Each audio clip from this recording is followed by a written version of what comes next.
नमस्कार भाइयों और बहनों, मैं अपना एक लेख आपके समक्ष प्रस्तुत कर रहा हूँ। इस लेख का शीर्षक है जीवाणुओं की उत्पत्ति और विकास। यह है विज्ञान से संबंधित लेख है और इसका विषय भी बहुत रुचिकर है। डार्विन ने जो जैव विकास का सिद्धांत बनाया था उसमें बहुत सी कमियां पाई गई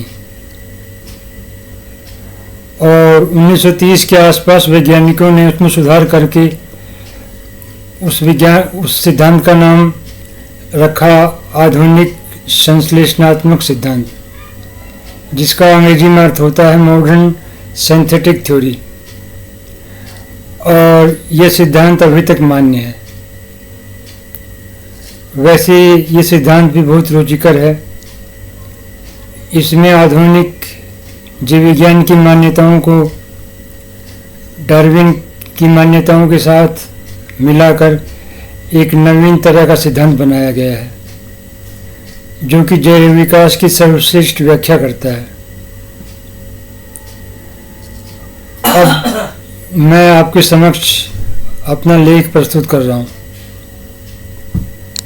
जीवाणुओं की उत्पत्ति प्रकृति में कैसे हुई थी, यह बहुत ही रुचिकर विषय है विकासवादी जीव विज्ञान का। क्या डार्विन के विचारों के अनुसार हम जीवाणुओं की उत्पत्ति की और विकास की व्याख्या कर सकते हैं, या फिर आधुनिक संश्लेषणात्मक सिद्धांत के आधार पर जीवाणुओं की उत्पत्ति और विकास की व्याख्या कर सकते हैं? इन दोनों ही सिद्धांतों पर हम विचार कर सकते हैं। डार्विन के सिद्धांतों में बहुत सी कमियां पाई गई हैं, इसीलिए एक नवीन सिद्धांत को बनाया गया, जिससे डार्विन के सिद्धांत में सुधार किया जा सके और उसे आधुनिक मान्यताओं के अनुरूप बनाया जा सके। अब जो सिद्धांत जीव विज्ञान में मान्य है उसे आधुनिक संश्लेषणात्मक सिद्धांत कहते हैं। इसको अंग्रेजी में मॉडर्न सिंथेटिक थ्योरी कहते हैं। यह जैव विकास की श्रेष्ठतम ढंग से व्याख्या करता है। जीवाणुओं का अध्ययन बहुत ही महत्वपूर्ण है, चिकित्सा विज्ञान की दृष्टि से भी और जीव विज्ञान की दृष्टि से भी। जीवाणु विज्ञान की एक अलग से ही जीव विज्ञान की शाखा बन गई है। माइक्रोबायोलॉजी का उपयोग चिकित्सा विज्ञान में होता है। जीवाणु विज्ञान को अंग्रेजी में माइक्रोबायोलॉजी कहते हैं। माइक्रोबायोलॉजी का उपयोग कृषि अनुसंधान में होता है, दवा उद्योग में होता है और भी अनेक क्षेत्रों में होता है। माइक्रोबायोलॉजी में मुख्य रूप से जीवाणुओं के बारे में ही अध्ययन होता है और फिर उसके उपयोग के बारे में अध्ययन होता है। जीवाणु की कोशिका अन्य जीवों की कोशिका से काफ़ी अलग होती है। यह अंतर क्यों है? इसका कारण है जैव विकास। मनुष्य की विभिन्न कोशिकाओं में बहुत अंतर होता है। मनुष्य की आँख की कोशिका त्वचा की कोशिका से बहुत भिन्न होती है। जीवाणु कोशिका का केंद्रक अव्यवस्थित होता है। जीवाणु में कोशिका विभाजन कई तरीके से होता है। जीवाणुओं पर आज भी बहुत से अनुसंधान हो रहे हैं। ये ज़्यादातर अनुसंधान विकसित देशों में हो रहे हैं। जीवाणु की कोशिका का अध्ययन करना बहुत ही दिलचस्प हो सकता है। जीवाणु की कोशिका बहुत ही अलग होती है। जीवाणु की कोशिका बहुत ही श्रेष्ठतम उदाहरण है आदिम कोशिका का। जीवाणु कोशिका को अगर विकासवादी जीव विज्ञान की दृष्टि से हम अध्ययन करें तो हमें बहुत ही दिलचस्प तथ्यों के बारे में पता चलेगा। जीवाणुओं के फॉसिल भी मिले हैं जो कि बहुत पुराने हैं। जीवाणुओं का फॉसिल मिलना जीव विज्ञान के लिए बहुत ही रुचिकर था। अभी भी बहुत से जीवाणुओं के फॉसिल मिल रहे हैं। जीवाणु कोशिका अन्य सामान्य कोशिकाओं से बहुत भिन्न होती है, क्योंकि जीवाणु कोशिका आदिम कोशिका होती है। जीवाणु कोशिका का हर अंग सामान्य कोशिका से बहुत ही भिन्न होता है। जीवाणु कोशिका का केंद्रक सामान्य कोशिका से बहुत अलग तरह का होता है। जीवाणु कोशिका का विकास बिल्कुल ही अलग तरीके से हुआ था। जीवाणु कोशिका की हर संरचना को विकासवादी जीव विज्ञान की दृष्टि से अगर उसका अवलोकन हम करें तो हमें बहुत ही आश्चर्यजनक परिणाम मिलेंगे। वैसे विकासवादी जीव विज्ञान का बहुत अधिक विकास हो चुका है। विकासवादी जीव विज्ञान को अंग्रेजी में इवोल्यूशनरी बायोलॉजी कहते हैं। इस समय बहुत से वैज्ञानिक जीवाणु कोशिका पर बहुत अधिक प्रयोग कर रहे हैं। बहुत प्राचीन काल से मनुष्य जीवाणुओं का उपयोग अपने जीवन में कर रहा है। बहुत से जीवाणुओं की डीएनए सीक्वेंसिंग भी हो चुकी है, जिसके परिणाम बहुत ही अच्छे रहे हैं। इसी तरह से बहुत से एक कोशिकीय सवाल हैं जिनका अध्ययन बहुत ही महत्वपूर्ण हो सकता है। बहुत से एक कोशिकीय सवाल बहुत ही रुचिकर होते हैं अगर उनका विकासवादी जीव विज्ञान की दृष्टि से अध्ययन किया जाए तो बहुत ही महत्वपूर्ण तथ्यों के बारे में हमें पता चलेगा। जीवाणुओं को अध्ययन के लिए एक अलग ही शाखा बन गई है जिसे जीवाणु विज्ञान कहते हैं। जीवाणु कोशिका का केंद्रक अन्य कोशिकाओं से बहुत भिन्न होता है।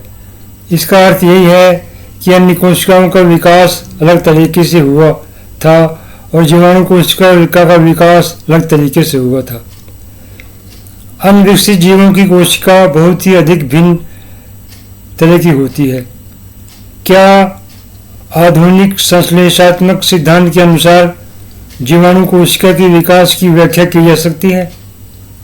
क्या जीवाणुओं के विभिन्न अंगों की व्याख्या आधुनिक संश्लेषणात्मक सिद्धांत के अनुसार की जा सकती है?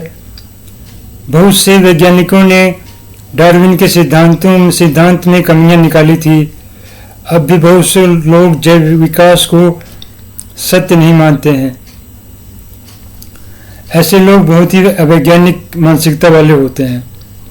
बहुत से वैज्ञानिक मानसिकता के लोग भी जैव विकास पर प्रश्न करते हैं। क्या आधुनिक संश्लेषणात्मक सिद्धांत की सत्यता पर भी सवाल उठाया जा सकता है? प्रकृति चयन को अधिकांश वैज्ञानिक जीव विज्ञान का अटूट सत्य मानते हैं और इसे जीव विज्ञान का महानतम सिद्धांत मानते हैं। क्या हम आधुनिक संश्लेषणात्मक सिद्धांत के अनुसार आँख, कान, मस्तिष्क आदि के जैव विकास की व्याख्या कर सकते हैं? विभिन्न प्राणियों की आँखें विभिन्न प्रकार से विकसित हुई हैं। क्या नेत्रों के जैव विकास को आधुनिक संश्लेषणात्मक सिद्धांत के अनुसार हम उसकी व्याख्या कर सकते हैं? आधुनिक संश्लेषणात्मक सिद्धांत के अनुसार जीव वैज्ञानिक विषाणु, जीवाणु, अन्य प्राणियों का विकास, नेत्रों का विकास, कान का विकास और हर तरह की जीवों की विकास की व्याख्या करते हैं। अभी तक आधुनिक संश्लेषणात्मक सिद्धांत पर किसी भी समझदार वैज्ञानिक ने प्रश्न नहीं उठाया है।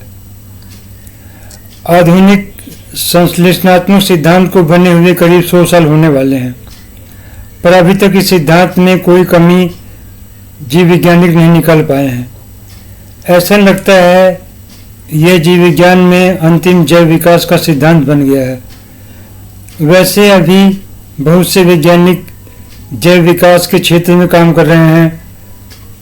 ऐसे वैज्ञानिक विकसित देशों में हैं। भारत में ऐसे वैज्ञानिक बहुत ही कम है या बहुत ही नाम मात्र के ही हैं। भारत में विज्ञान का विकास बहुत ही कम हो रहा है, जो कि बहुत ही खराब बात है। विकसित देशों में कंप्यूटर प्रोग्रामिंग का उपयोग कर वैज्ञानिक जैव विकास को और अधिक सुसंगत बनाने का प्रयास कर रहे हैं। इस तरह से वो लोग जैव विकास के क्षेत्र में नए नए प्रयोग कर रहे हैं और जीव विज्ञान को अपने नवीन प्रयोगों के अनुसार और अधिक विकसित कर रहे हैं। ऐसी आशा की जाती है हमारे देश में भी बहुत ही शीघ्र ही विकसित देशों की तरह ही विज्ञान में श्रेष्ठतम और महानतम अनुसंधान होंगे। ये देश के लिए अच्छा है और देश के नागरिकों के लिए बहुत अच्छा है। मेरे वीडियो को देखने के लिए आपका बहुत बहुत धन्यवाद। भारत विकास करता रहे, भारत आगे बढ़ता रहे, भारत के लोग अमर रहें, भारत अमर रहे। नमस्कार, वंदे मातरम, जय हिंद।